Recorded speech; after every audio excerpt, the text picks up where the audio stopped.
మోకాళ్ళ నొప్పులు సర్వసాధారణం అయిపోయినాయి. మరి 30 సంవత్సరాలు 40 సంవత్సరాలు కూడా మోకాళ్ళ నొప్పులు వచ్చేస్తున్నాయి. ప్రత్యేకించి వాళ్ళకి ఒకవేళ బరువు ఎక్కువ ఉంటే, వాళ్ళకి ఫిజికల్ యాక్టివిటీ కానీ లేకపోతే, వాళ్ళకి థైస్ గాన స్టామినా కానీ లేకపోతే, మోకాళ్ళ నొప్పులు ఫస్ట్ వచ్చినాయని ఎలా గుర్తించాలంటే ఉదయాన్నే నిద్రలేయంగానే మోకాళ్ళు పట్టుకుపోవడం, మెట్లు ఎక్కుతుంటే నొప్పులు రావడం, కొంత దూరం నడిచిన నొప్పులు రావడం, కూర్చున్నప్పుడు లేచినప్పుడు ఇబ్బంది పడడం, కాళ్ళలో కటకటని సౌండ్లు రావడం, వీటన్నిటివి మీరు కానీ ఎక్స్పీరియన్స్ అవుతున్నారంటే మోకాళ్ళ నొప్పులు వచ్చినట్టే అర్థం. అంటే మీకు మోకాళ్ళు అరగడం మొదలు పెట్టిందని అర్థం. ఇలాంటి సమయంలో మీరు చేయవలసినటువంటి పని ఏంటంటే ఖచ్చితంగా టాబ్లెట్స్ మీద అయితే డిపెండ్ అవ్వకూడదు. ఒకవేళ పెయిన్ ఎక్కువ ఉంటే తప్ప. ఆ పెయిన్ కూడా ఎక్కువ ఉన్నప్పుడు డాక్టర్లను కలిసి డాక్టర్లు ఇచ్చిన పెయిన్ కిల్లర్స్ మాత్రమే వాడాలి. మీ అంతటా మీరు మెడికల్ షాప్కి వెళ్ళి టాబ్లెట్స్ తీసుకొని వేసుకోకూడదు. ఈ మోకాళ్ళ నొప్పులు వచ్చిన మొదట్లో మీరు గుర్తించవలసిన విషయం ఏంటంటే మీ మోకాల్లో ఉన్న గుజ్జు కరగడం మొదలుపెట్టింది. సో దీనికి చేయాల్సిన పని ఏంటి? ఆ గుజ్జు పూర్తిగా కరిగిపోకుండా కాపాడుకోవాలి. ఫస్ట్ దానికి ఉపయోగపడేటటువంటి product Grand Walk. Grand Walk లో 8 రకాల సప్లిమెంట్స్ ఉంటాయి. గ్లూకోజమైన్ 1.5 grams, కాంట్రాక్టిన్ 1.2 grams, కుర్కుమిన్ 1.5 grams, బోసియోలెథెరటా 250 mg, కొల్లాజెన్ 40 mg,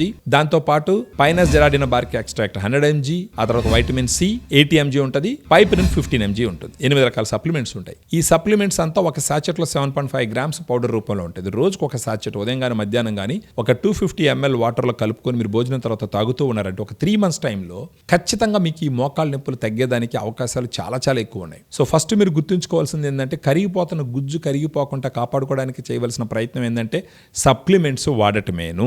ఆ సప్లిమెంట్స్ వాడుకుంటూ గుజ్జు కరిగిపోకుండా కాపాడుకుంటూ పోతే గనక మీరు ఒక గ్రేడ్ నుంచి ఇంకో గ్రేడ్కి పోవటానికి ఆ టైంని డిలే చేయొచ్చు. ఒకవేళ మీరు గ్రాండ్ వాక్ లాంటి సప్లిమెంట్ తీసుకోలేదు, ఉండేటటువంటి ఆప్షన్స్ ఏంటి? మీరు అలాగే కాలం గడుపుతూ ఉన్నారంటే గుజ్జు పూర్తిగా కరిగిపోతుంది. అప్పుడు నొప్పి భరించలేరు. అప్పుడు ఆపరేషన్ తప్ప వేరే మార్గం లేదు. ఆపరేషన్కి వెళ్ళాలన్నా కూడా ఒక కాలుకి కనీసం ఒక 2 లక్షలు పైన ఖర్చు పెట్టాలి. 2 కాళ్ళకి 4 లక్షల రూపాయలు పైన ఖర్చు పెట్టాలి. ఎస్, ఒకవేళ పూర్తిగా గుజ్జు జరిగిపోతే ఆపరేషన్ చేయించుకోవడం ఉత్తమం, నో డౌట్. అది అల్టిమేట్ రెమెడీ, అది అల్టిమేట్ సొల్యూషన్. కానీ దానికి ముందర కొంతమంది ఏంటంటే మోకాల్లో ఇంజెక్షన్స్ వేయడం వల్ల గుజ్జు పెట్టేస్తుందని చెప్పేసి ఒక ఇది నడుస్తూ ఉంటుంది. దానికి అంత స్ట్రాంగ్ సైంటిఫిక్ ఎవిడెన్స్ లేదు.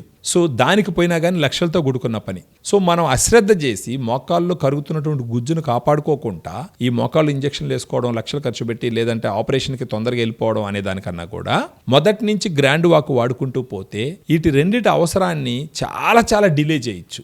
ఈ లోపల మనకు కొంచెం వయసు పెరుగుతుంది. సో ఈ టైంలో క్వాలిటీ ఆఫ్ లైఫ్ లీడ్ చేసేదానికి అవకాశం ఉంటుందన్నమాట. సో మీకు ఫర్దర్గా డీటెయిల్స్ కావాలంటే మనకు ఫోన్ చేసినారంటే వీడియోలో ఉన్న నంబర్కి మేము ఎక్స్ప్లెయిన్ చేసి గ్రాండ్ వాక్ యొక్క బెనిఫిట్స్ ఏంటని, ఆ తర్వాత మీకు కన్విన్స్ అయిన తర్వాత మీరు రైట్ డెసిషన్ తీసుకొని వాడుకునే అవకాశం ఉంటుంది.